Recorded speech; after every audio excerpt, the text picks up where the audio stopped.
manusia menipu Allah, namun kamu menipu aku. Tetapi kamu berkata, dengan cara bagaimanakah kami menipu engkau? Mengenai persembahan persepuluhan dan persembahan khusus. Kamu telah pernah dulu, tetapi kamu masih menipu aku, ya tangan seluruh bangsa. Bawalah seluruh persembahan persepuluhan itu ke dalam rumah perbendaharaan, supaya ada persediaan makanan di rumahku, dan ujilah aku, firman Tuhan semesta alam, apakah aku tidak membukakan bagimu tingkap-tingkap langit dan mencurahkan berkat kepadamu sampai berkelimpahan? Aku akan mengambil bagimu berkat, supaya jangan dihabisinya hasil tanahmu, dan supaya jangan pohon anggur padang tidak berbuah bagimu, firman Tuhan semesta alam. Kita bersama, maka segala bangsa akan menyebut kamu berbahagia, sebab kamu ini akan menjadi negeri kesukaan, firman Tuhan semesta alam. Amin. Bapak Ibu yang dikasihi oleh Yesus, tema firman Tuhan hari ini yaitu persembahan perpuluhan, ya. Persembahan perpuluhan. Bapak Ibu yang dikasihi oleh Yesus, informasi yang kami dapat kalau kita di GMI Bethlehem Duri, ya, merupakan sebenarnya kita ini mayoritas asli Metodis, ya. Walaupun kita dari berbagai daerah dan akhirnya bertemu di Duri. Jadi informasi kalau kita asli GMI. Tentu karena kita asli GMI, berbicara tentang perpuluhan mungkin bukan asing lagi bagi kita, dan kita juga sudah tahu sama tahu kalau tentang perpuluhan itu adalah sesuatu yang wajib, ya, kita berikan kepada Tuhan melalui gereja. Namun sebagai pengingat kepada kita, tentu kita akan kembali diingatkan oleh firman Tuhan ini tentang apakah itu perpuluhan. Ada satu penulis Kristen bernama J. Karuniadi, ya, dia mengatakan bahwa gereja yang tidak mengajarkan jemaatnya memberikan persembahan persepuluhan itu sama saja dengan menutup telinga, mata, dan mulut terhadap firman Tuhan yang mengajarkan dasar-dasar hidup beriman. Dan gereja ini dengan demikian tidak membukakan pintu iman bagi anggota jemaatnya untuk masuk ke dalam pertumbuhan rohani dan tentu pengenalan akan Allah yang benar. Bahkan dia katakan, pendeta yang tidak mengajarkan jemaatnya mengenal Allahnya melalui persembahan persepuluhan, maka akibatnya dia sendiri pun ditolak menjadi imamnya oleh Tuhan.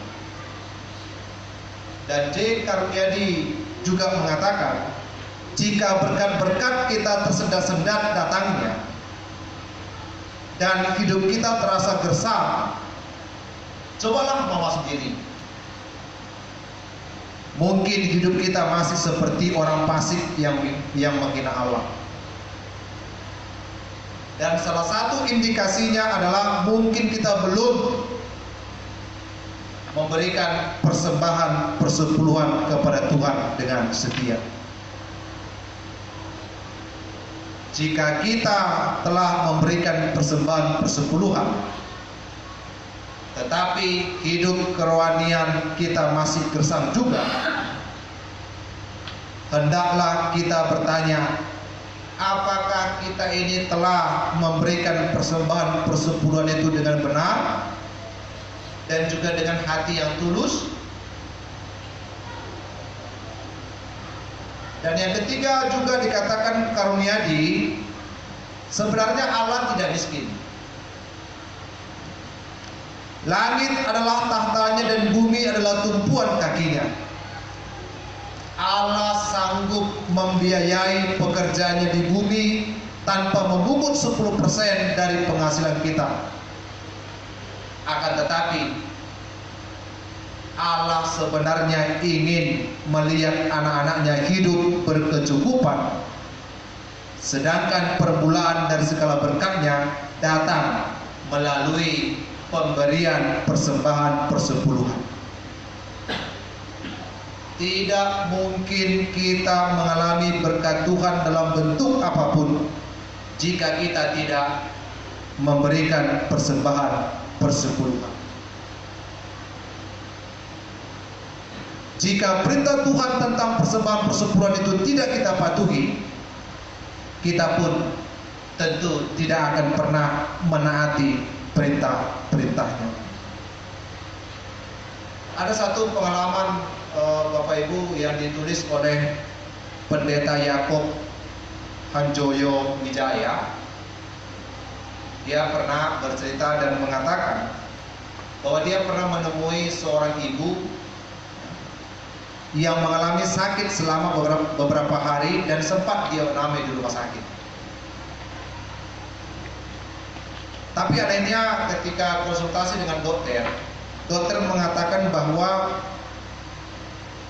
tidak dapat mengatakan apa penyakitnya. Lalu teman seorang hamba Tuhan ini mulai berbicara kepada ibu ini tentang persembahan perpuluhan, dan ternyata ibu ini tidak pernah sekalipun membayar persepuluhan. Lalu apakah jadinya?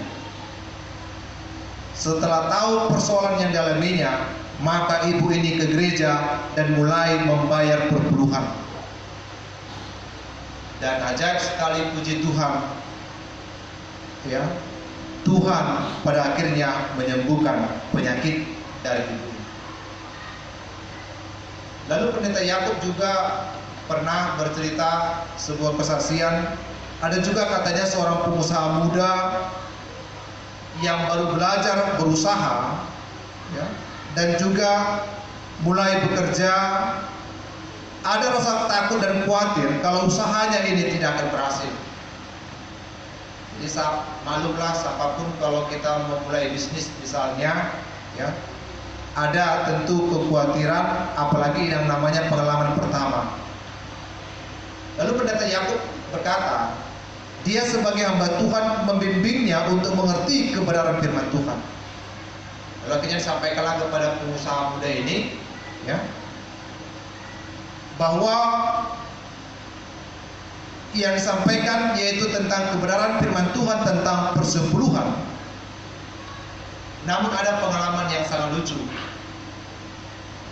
Tiap kali ia membayar persepuluhan, maka usahanya lancar saja.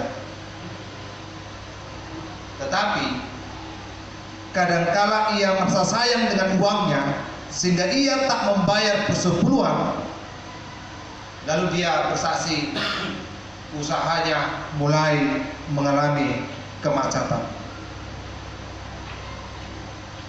Pendeta Yakub juga pernah bercerita, ada juga yang terlibat dengan bermacam-macam masalah tak kunjung habisnya. Sama seperti kalau pengalaman kita seperti benang kusut atau benang basah, tak bisa diuraikan. Tetapi ajaibnya setelah orang itu rajin membayar persepuluhan, ternyata semua dapat diatasi satu persatu. Tentu Bapak Ibu yang dikasihi oleh Yesus Kristus, bahkan juga dikatakan oleh seorang penulis, Larry Burkett, dia pernah mengatakan, walaupun persepuluhan disebutkan di dalam Taurat, namun tidak ada indikasi adanya hukum akibat tidak memberikan persepuluhan. Tidak ada memang diatur dalam Alkitab kalau kita tidak kasih langsung dihukum, itu tidak. Namun ada konsekuensinya. Orang yang tidak memberikan persepuluhan, konsekuensinya tentunya adalah ia akan kehilangan berkat-berkat. Namun tidak dikatakan tidak ada penghukuman dari Allah karena tidak memberikan persembahan persepuluhan.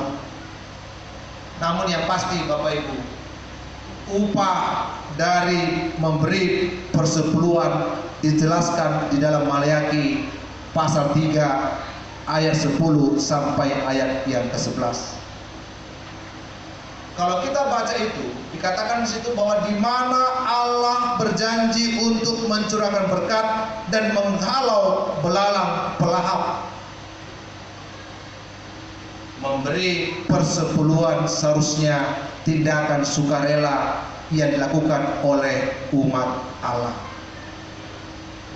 Jadi jangan seperti di gereja lain yang pernah kami layani. Jangan kalau sudah mau ada yang perlu, misalnya anaknya mau baptis, atau anaknya mau siding, atau anaknya yang mau menikah, baru di situ bayar perpuluhan. Jangan begitu. Kalau syukur-syukur sesuai kan begitu, artinya 1/10 dari pendapatan. Ini kadang-kadang sudah 4 bulan nggak kasih, ya, kosonglah 4 bulan persepuluhannya, dikasih saja 50.000 4 bulan. Tentu kan nggak begitu lagi lah kalkulasi kita. Jadi bukan seperti itu gereja-gereja lah yang pernah kami layani. Kalau di sini nggak begitu ya Bapak Ibu, amin. Di sini rajin-rajin katanya, amin. Kok agak lemas ini kayaknya. Itu yang salah sananya itu. Kalau di sini katanya, kalau di sini Amang kasih persembahan persepuluhan 98%, amin. Amin. Amin. Amin. Nah, mungkin karena sedikit ya kita ya, sebenarnya amin semua ya. Nah, itu kan tentu panggilan iman kita dalam memberi kepada Tuhan. Mereka yang memberi kurang dari 1/10 dari pendapatan mereka tentu membatasi apa yang dapat Allah lakukan bagi mereka menurut firman-Nya. Maka sama dikatakan oleh firman Tuhan tadi, bolehkah manusia menipu Allah? Sebenarnya jawabannya tidak boleh. Sebenarnya jawabannya tidak bisa. Siapa yang bisa menipu Allah? Kan begitu logikanya. Allah yang maha tahu, Allah yang maha mengenal. Siapa yang bisa menipu Allah? Namun dikatakan, namun kamu menipu aku. Tetapi kamu berkata, dengan cara bagaimanakah kami menipu engkau Tuhan? Lalu dikatakan mengenai persembahan persepuluhan dan persembahan khusus. Walaupun sebagian kita percaya bahwa prinsip-prinsip itu hanya berlaku pada perjanjian lama, namun Bapak Ibu, Paulus menegaskan bagi kita dalam 2 Korintus 9 ayat yang ke-6 dikatakan, camkanlah ini, orang yang menabur sedikit akan menuai sedikit juga, dan orang yang menabur banyak akan menuai banyak juga.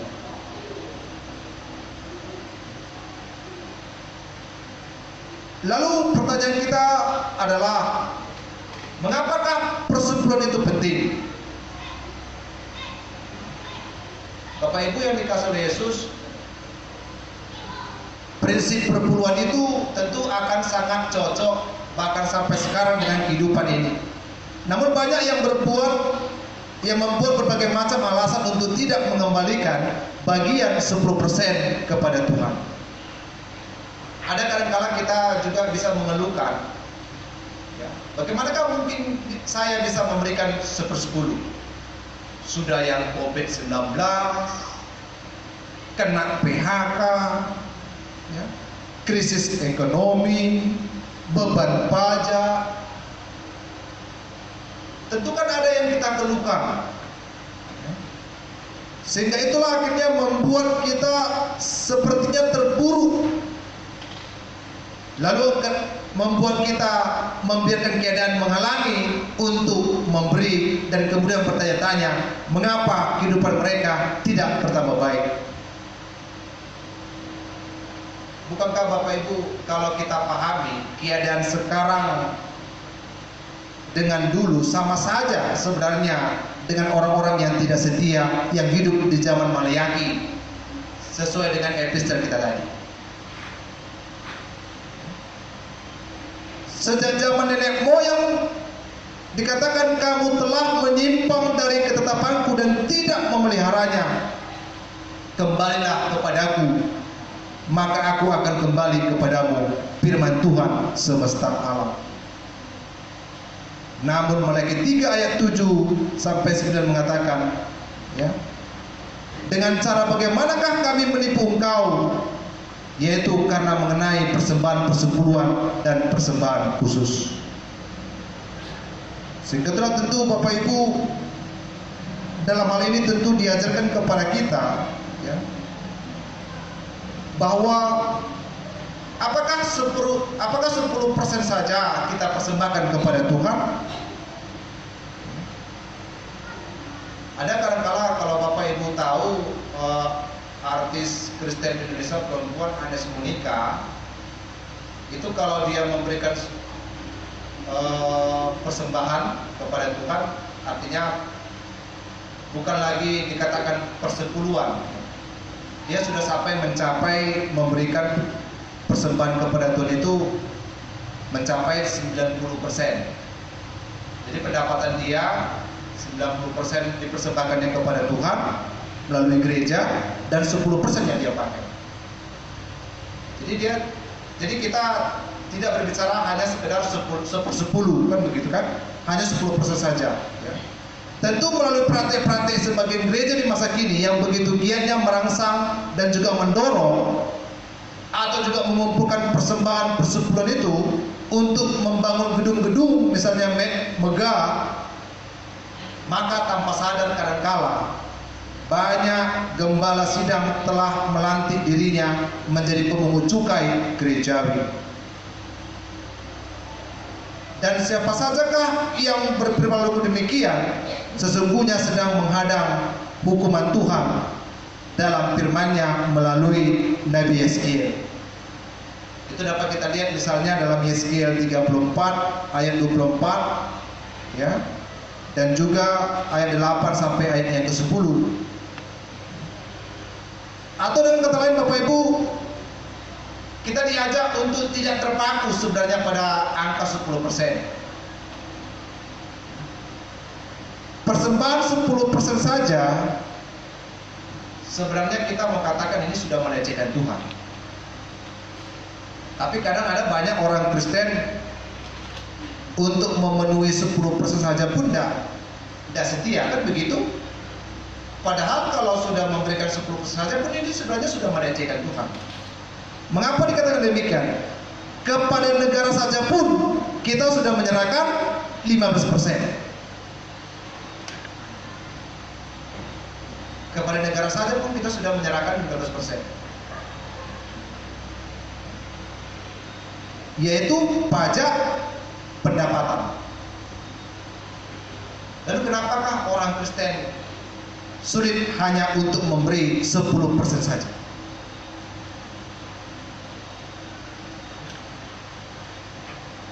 Adalah indah Bapak Ibu jikalau kita berani menghabiskan lebih dari 15% pendapatan untuk pelayanan belas kasihan. Tentu dalam situasi tertentu mungkin kita berani menghabiskan 50% untuk berbelas kasihan. Namun toh itu semua tidak akan hilang. Sama yang dikatakan oleh firman Tuhan dalam Matius 6 ayat 19 sampai 21. Simpanlah hartamu di surga. Dengan kata lain yang mau dikatakan tentang firman Tuhan hari ini adalah persembahan persepuluhan itu adalah harus. Persembahan persepuluhan itu adalah mutlak. Tidak boleh tidak boleh kurang, dan wajib hukumnya. Maka melanggar ketentuan ini akan mengakibatkan hidup kita tidak terberkati. Tentu Bapak Ibu landasannya adalah dari Maliaki pasal yang ketiga. Lalu kesimpulan yang kedua, persembahan persepuluhan itu patokan minimal, bukan maksimal. Jadi sama seperti kalau kita masuk jalan tol, kecepatan minimal berapa? 60 km per jam. Kecepatan maksimal 80 km per jam. Jadi 10% itu sebenarnya hitungan minimal. Jadi jangan ada yang merasa kok besar kali ya 10% ini. Itu masih yang terkecil. Bila bisa mempersembahkan lebih dari 1/10, mengapa tidak? Misalnya 15% dari penghasilan itu pun belum termasuk persembahan lainnya. Misalnya ibadah minggu ataupun juga ibadah ucapan syukur dan juga ibadah evangelisasi. Sehingga telah tentu Bapak Ibu, apa yang boleh dikatakan kepada kita tentang firman Tuhan ini, ya, saya memang kalau secara pribadi tidak memiliki keberanian untuk mengatakan bahwa dari antara yang baik, ya, baik itu yang 1/10, baik yang 15% adalah yang paling benar, walaupun kita tentu masing-masing punya pedoman pada Alkitab. Ya. Kalau kita misalnya mau melihat dalam Alkitab, ada istilah 1/10, 1/6, lalu setengah. Hitungan 1/10 itu sebenarnya adalah hitungan yang paling kecil. Jadi kalau yang dikatakan persembahan persepuluhan untuk Tuhan, ya, itu untuk saat ini mereka yang memahami persembahan persepuluhan ditujukan untuk Tuhan. Maka tentu dalam hal ini Bapak Ibu, kepada kita tentu orang yang sudah rajin memberikan persepuluhannya kepada Tuhan, maka tetaplah bertahan. Jangan juga kita jadi terpengaruh. Ayo naudo na ringkas mengalami perpuluhan di gereja. Tapi bana bolong-bolong. Jangan terpengaruh tentang hal itu. Tetaplah rajin. Kalau sudah rajin, tetaplah rajin. Apalagi kalau kita di sini ya sudah adanya monitoring persepuluhan kita, tentu kan dicatatnya oleh majelis ya sesuai dengan apa yang kita berikan. Kan ada sedikit adalah kebanggaan kalau dari Januari sampai ke Desember terisi kan begitu. Kan terisi kan cantik monitoring itu. Cantik dia kalau dari Januari sampai ke Desember itu terisi. Coba kalau ompong-ompong. Cobalah kalau kita ompong-ompong, kan jelek, senyum pun malu kita. Mau senyum pun malu kita kalau udah ompong, kan begitu. Tapi kalau coba gigi kita masih bagus, senyum pun, foto pun kalau selfie cantik kan gitu. Coba ompong, mau ketawa aja. Nah, jadi monitoring persepuluhan yang di belakang itu pun kalau ompong-ompong pun malu lah. Isikan saja semua. Tiap bulan. Nanti diganti lagi Januari 2021 kan? Isi lagi dia tiap bulan. Kan cantik. Kalau kita tengok-tengok. Jadi jangan tengok orang yang ompong-ompong itu. Tapi biarlah yang ompong-ompong itu nengok, ya rajin kasih kan. Paling tidak tengoklah persepuluhan pimpinan jemaat. Wah, rapat. Makanya senyum pendeta pun lebih ceria kan? Karena terisi dia terus sampai Desember kan begitu. Makanya berani pendeta di sini senyum lebar kan? Karena kan ompongnya. Ya. Jadi kepada kita yang rajin memberikan persepuluhan, tetaplah rajin di dalam memberikannya. Ya. Persembahan persepuluhan untuk manusia dalam perjanjian lama memang itu ditujukan untuk kaum Lewi, karena memang pada zaman perjanjian lama kaum Lewi itu tidak mendapat tanah ataupun warisan dari Allah sebagai ganti pekerja mereka. Maka persembahan persepuluhan juga Bapak Ibu, jangan kita salah paham, tidak semata-mata untuk pendeta. Kalau tetaplah kita memberikan persepuluhan kalau informasi yang saya dengar di sini 98%. Kan tentu anggaran kan bisa naik. Contoh sosial, misalnya sukacita nggak lagi 200.000 kan gitu kan, naiklah ke 300.000. Sosial untuk yang duka cita nggak lagi 200.000, naiklah ke 300.000. Lalu kalau ada anak jemaat yang menikah, ya ada lagi hadiahnya, dikasihlah Alkitab. Kan bisa jadi ke sosial, ya, kebutuhan-kebutuhan yang demikian. Lalu kalau ada misalnya kalender, ya, Gemi tahun 2001 karena memang sudah rajin kita kasih persepuluhan, ya sudah, tidak usah lagi jemaat yang membeli kalender, gereja yang membagikannya. Tapi kalau kayak gereja yang kami layani cuma 5% yang kasih persepuluhan, manalah sanggup gereja kasih bagi-bagi kalender. Harga kalender saja dari kantor pusat kadang mau 25.000. Ya. Gimana sosial mau naik kalau hanya 5%, hanya beberapa orang jemaat yang kasih persepuluhan? Belum lagi kegiatan-kegiatan lain, belum lagi kalau misalnya kita ada perawatan, renovasi dan sebagainya kan begitu. Tentu memang persembahan persepuluhan tidak hanya untuk pimpinan jemaat, tetapi tentu semua dari kita untuk kita. Maka itulah tentu Bapak Ibu yang dikasihi oleh Yesus, melalui firman Tuhan pada saat ini kita diajak untuk senantiasa memberikan persepuluhan dengan tulus dan juga dengan jujur. Atau juga mungkin ada yang menyerahkan persepuluh dari penghasilannya untuk diberikan kepada orang atau keluarga tertentu yang memerlukan pertolongan dalam bentuk, apakah itu beasiswa, apakah itu memberikan kebutuhan beras dan gula, tentu itu tidak salah. Berbicara tentang persembahan tidak etis bila dasar pokoknya jumlah persembahan meningkat. Bagi gereja yang terpenting bukanlah jumlah, tetapi motivasi, sukacita, dan rasa syukur kita untuk mau ikut menanggung beban termasuk kebutuhan gereja. Mereka yang memotivasinya baik tidak mungkin sembarangan dalam memberikan persembahan. Jadi janganlah jumpa juga seperti yang lalu-lalu di gereja yang kami layani. Aing 5 bulan inang dan nilai per bulan dikasihlah 50.000. Amang majelis lain mak aing nasihat itu 50.000 bagi 5.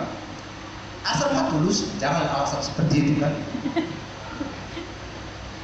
Ini non bisa juga kalau terus do amang inang majelis, enggak begitu lagi. Jadi jangan juga dibawa atas nama ketulusan 50.000 5 bulan. 10.000. Tentu enggak begitu lagi. Tentu kita sudah sangat paham lah tentang persepuluhan. Yang paling penting bagi kita adalah soal motivasi untuk mengucap syukur. Jadi pada dasarnya Bapak Ibu tentu kita sudah ada saksikan lah orang-orang yang memberikan 1/10 sampai sekarang ini pun, dari sejak dulu sampai sekarang tidak pernah miskin. Kalau ada Bapak Ibu yang miskin gara-gara memberikan persepuluhan, saya mau katakan, bicara kepada kami, saya akan gantikan uang. Kalau ada di antara kita jemaat sini yang miskin gara-gara memberikan persepuluhan, saya akan ganti 2 kali lipat. Tapi kalau masih menghitung-hitungnya kita ya, dalam hal memberikan persepuluhan, nggak cukup lah nanti udah iuran STM marga lagi, parsal tahun lagi, ini ya. Kalau ada kita yang jatuh miskin gara-gara persepuluhan, saya akan ganti 2 kali lipat. Tentu itu jaminan. bahwa memang dari dulu sampai sekarang tak ada orang yang miskin gara-gara memberikan persekutuan. Tuhan pasti cukupkan. Amin. Amin. Kita berdoa.